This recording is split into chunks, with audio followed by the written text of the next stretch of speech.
If it feels like neighbourhood policing has vanished, it's not around you. We haven't seen a police while I've been here, and I've been here for a little while now. What was the married name of the scientists Marie and Pierre who won the Nobel Prize for Physics in 1903 for their research into radiation? Antoinette. Curie. James Gandolfini played a mafia boss called Tony in which American television series? Godfather. The Sopranos. It's actually terrifying, you know, how this is the caliber of MPs that we have, not just MPs, now senior members of the cabinet. Deputy Prime Minister. It's incredible, isn't it? That this guy is now holding, you know, literally the scales of justice in his hands.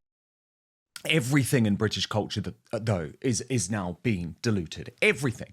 Like, what is one of the fundamental things about the United Kingdom? Our justice system, or at least it used to be, but I don't believe we have a justice system anymore. I believe our justice system is completely politicized. Look at the witch hunts against people like Tommy Robinson and Andrew Tate and Russell Brand.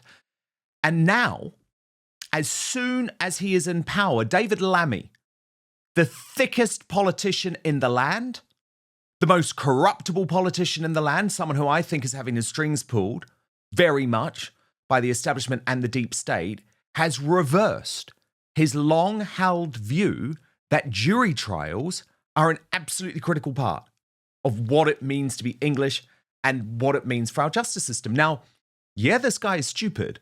Of course he is. And he's corruptible. Of course he is. But this is what he said about the need for jury trials before he was in power. Watch. A very quick but personal message from me to you to let you know that the best way you can support Dan Wootton Outspoken is to subscribe to my Substack at www.outspoken.live. Substack is a free speech platform that protects me from big tech cancellation and lawfare. Paid annual or monthly subscribers get an extra hour of content with the Royal Uncancelled After Show available every weekday with no advertising whatsoever. You can also message me direct on there. That's www.outspoken.live. One person who can tell you why this is such a bad idea is David Lammy. He wrote his famous Lammy report in 2017, looking at racial bias in our justice system. The jury system is fundamental to our constitutional arrangement. We should not use the coronavirus as a cover to abandon juries, which is the opportunity to be judged by 12 of your peers. Juries being replaced by judges and magistrates is effectively the establishment, rather than your peers who live in your community deciding what justice should be. But lo and behold, in power, being controlled by the deep state, David Lammy, Calamity Lammy, has done a complete 180, wanting to scrap juries for most crimes, other than rapes, murders and manslaughters. As Nigel Farage posted, the jury trial has been an essential part of our freedoms for centuries. It is our protection against the state. For the government to remove it in most cases will give our politicised judiciary far too much power. Next, they will move to plea bargaining and nearly all cases will end in a guilty verdict. This Labour government is crushing our freedom. Tommy Robinson added juries are to be scrapped in all cases except murder, rape and manslaughter. David Lammy is to announce England has had juries dating back 1,200 years. These clowns are let into our institutes in a time of activist judges and they want judges to decide the fate of the people alone? It's extraordinary. And I really think we cannot forget that it's Lammy who is being put in charge of this. Lammy, the most stupid cabinet minister ever. And if you think I'm being unfair, well, just this week, Lammy admitted that his second top role model in life was Bill Cosby. The same Bill Cosby who was accused by over 60 women for rape, drug-facilitated sexual assault, sexual battery, child sexual abuse, and sexual harassment. Are you really telling me he didn't know that? So he's that stupid to admit that. And there are some other examples of David Lammy's stupidity that should make us fear him having this position of power. Do you remember these moments? If it feels like neighbourhood policing has vanished, it's not around you. We haven't seen a police while I've been here, and I've been here for a little while now. What was the married name of the scientists Marie and Pierre who won the Nobel Prize for Physics in 1903 for their research into radiation? Antoinette. Curie. James Gandolfini played a mafia boss called Tony in which American television series? Godfather. The Sopranos. Which variety of blue English cheese traditionally accompanies port? Leicester. Stilton. Who acceded to the English throne at the age of 9 on the death of his father Henry VIII in 1547? Henry VII.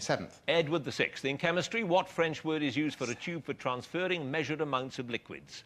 Pass. I will leave it for the public to come to their own judgments about someone who once flirted with Hitler Youth when he was younger. That is for the public. So to my superstar panel, Mike Graham and Father Calvin Robinson. Mike, this is one of these situations where you actually don't know whether to laugh or cry. I mean, I was literally just giggling watching that mastermind clip of the police clip but it's actually terrifying. You know how this is the caliber of MPs that we have, not just MPs, now senior members of the cabinet, Deputy Prime Minister.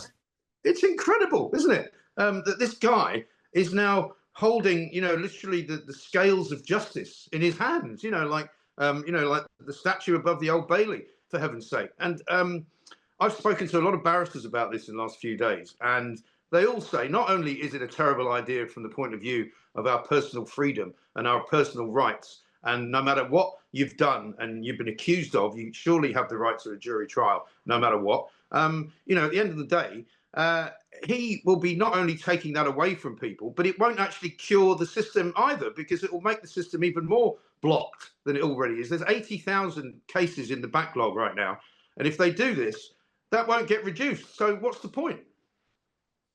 Father Calvin Robinson, this is really, I think, about democracy, isn't it? About the increasing end of what we view as being a free Britain. It's that serious. Yeah, it's bigger than democracy. It's about our rights as human beings.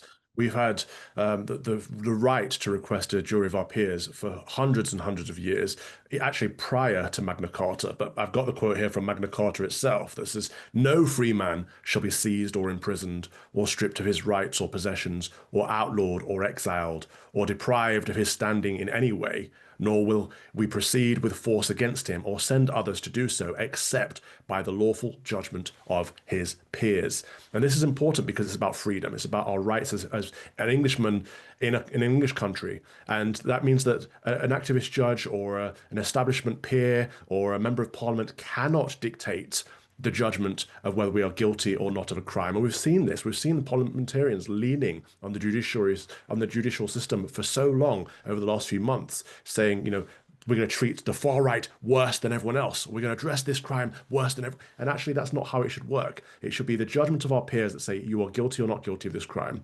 And then the judge decides on the penalty, determines it based on if you're guilty or not. But what we're going to have is parliamentarians saying, we want to push the far right narrative away. We want anyone that addresses Pakistani Muslim grooming gangs needs to be arrested. Anyone who addresses immigration needs to be arrested and found guilty of these crimes. That's what we're going to see.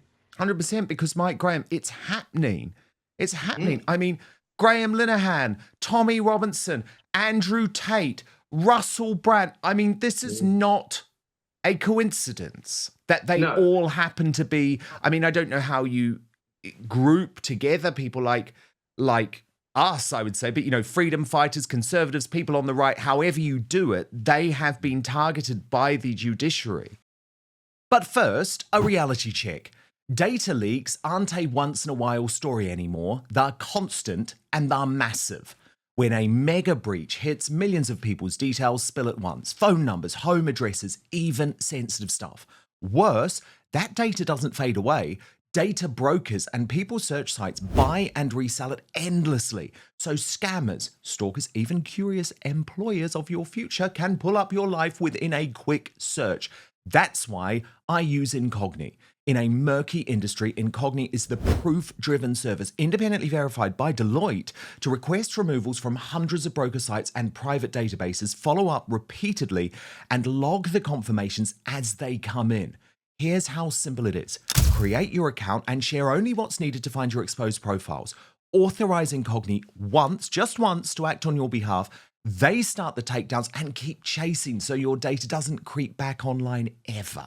And the power feature custom removals on the unlimited plan. If you spot your info anywhere, so court portals, company directories, people search pages, drop that exact link into your dashboard. Incogni's privacy team then takes it on beyond the automated list. Unlimited links handled by specialists. It's low effort, it's effective, and it gives you real peace of mind. They can't target you if they can't find you. So don't wait for the next breach. Head to incogni.com/outspoken right now and get 60% off an annual plan. That's incogni.com/outspoken. Protect yourself, your family, and your future. But now, back to the show. There's no question that different rules have been applied to different people. I mean, look at Lucy Connolly, for example. You know, there she was. And the Prime Minister has assured us, because of course he's never told a lie in his life, that he did not put any pressure on the CPS, that the CPS did not put any pressure on her, that her lawyer did not put any pressure on her, and she decided to plead guilty completely out of her, you know, the fullness of her brain. She just thought, I know, I'll plead guilty. I'll tell you why she pleaded guilty. She pleaded guilty because she was encouraged to do so by people who knew full well that if she did, she would be punished more severely and not less severely. And they did that to so many people who then didn't have a trial. You know, that guy, the counsellor, I think is still waiting for his trial, isn't he? The one who did the slit throat thing. You know, these Ricky are all Jones. different people being treated differently because of their politics. And so this would be the first step, in my view. I mean, there's a list which was doing the rounds today on social media of other world leaders who have introduced no jury trials. And it includes people like Mussolini, Idi Amin, you know, Bashar al-Assad in Syria, Saddam Hussein, you know, an entire sort of litany of, you know, really, really fascist leaders and killers. And they're the countries that have been doing it. And so now you can add Keir Starmer and David Lammy to the list. Are you having a laugh? That's a really good point, isn't it, Father Calvin? I mean, if this were a right-wing government, they would be accused of fascism. But the MSM are giving this Labour government a complete pass because they're saying, well, the justice system has become such a farce that this incompetence means we have to do this. No, just sort the bloody justice system out. It's the horseshoe of British politics, isn't it? The far left are actually so totalitarian that they are indeed fascist, and David Lammy is proving that. But I think you're also right that he's just not very clever. And we often talk about, you know, there could be some kind of intelligence test for people who get the right to vote. There should probably be an intelligence test for people who get the right to stand for Parliament. He's people thick as mince. He is thick as mince, this guy. And I mean, yeah, he is. That's a concern, Father Calvin, though, isn't it? Like, I'm deadly serious about this because, let's be honest, Lammy isn't running anything. He's not running anything. Like, the guy was the foreign secretary, despite the fact that he had described Trump as a white supremacist neo-Nazi. He's not running anything. So the problem is when you put someone that stupid in, Mike, what the deep state love is they can just completely control him.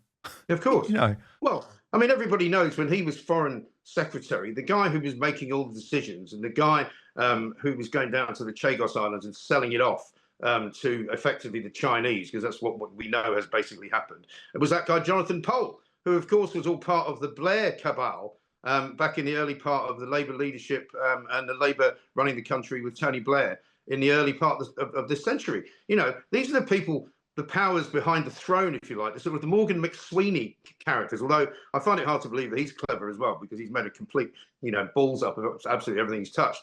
But these are sort of the quiet, silent killers who are running this country.